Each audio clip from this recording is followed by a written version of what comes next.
J'arrêterai pas la télé. Jamais? Non, après je mourrai.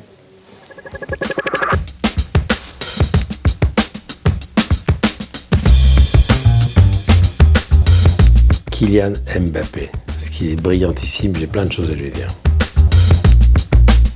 Il n'y a pas tellement longtemps, quand j'ai rendu hommage à Johnny en direct le lendemain de sa mort, j'ai eu beaucoup de mal à terminer l'émission et j'ai un peu perdu un peu mon sang-froid et j'ai eu la gorge nouée et j'ai eu beaucoup de mal à finir l'émission. Les animaux. Il n'y a pas d'émission pour les animaux. Il y avait 30 millions d'amis, il n'y en a plus. Donc il n'est pas impossible que je propose un jour aux chaînes une émission sur les animaux.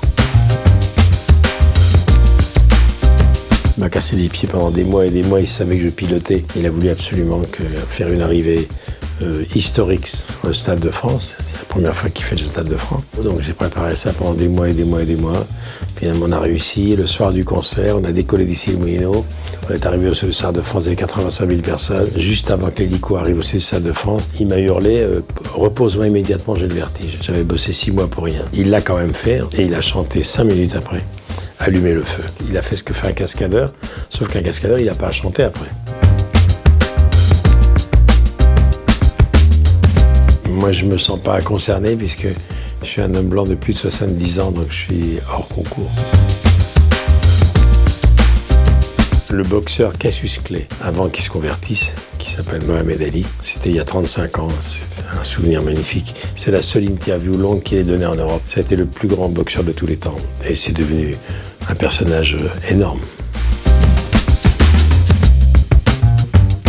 En tout cas, dans le divertissement, oui. Quand j'ai rencontré Claude, dans les années 75-16, il m'a proposé de co-présenter l'émission avec lui, qu'il avait produit, qui s'appelait Avec le cœur. C'était la première fois qu'on voyait un journaliste et un showman.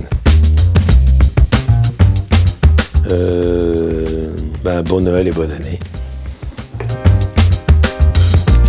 C'est une création de ma fille Stéphanie, qui est décoratrice. Quand j'ai remplacé Jacques Martin il y a 20 ans, après 20 ans d'école des fans, elle m'a dit, écoute, c'est tout simple. Tu présentes une émission le dimanche après-midi, à l'heure où tu la présentes, tous les Français prennent le café devant la télé, dans leur canapé, qu'un canapé petit ou plus grand selon leurs moyens.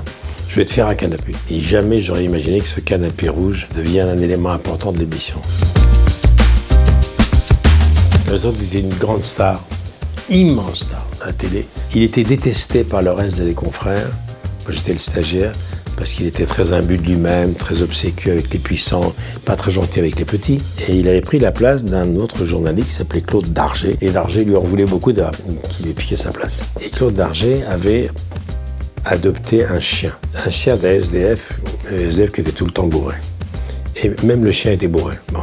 On m'a demandé de dresser le chien, moi, pendant des mois, pour qu'il apprenne à aller pisser sur les pompes de Léon Zitrone un soir du journal télévisé. Donc j'ai dressé le chien qui s'appelait Larsouille pendant des mois et des mois pour qu'en direct, il aille sous le bureau qu'il arrose les pompes de Zitrone. Et puis malheureusement, on n'avait pas répété avec les vraies lumières. Et le soir du direct, le chien était un peu perturbé par les lumières. Il est allé pisser, mais sur les pompes du caméraman. Il s'est trompé de pied.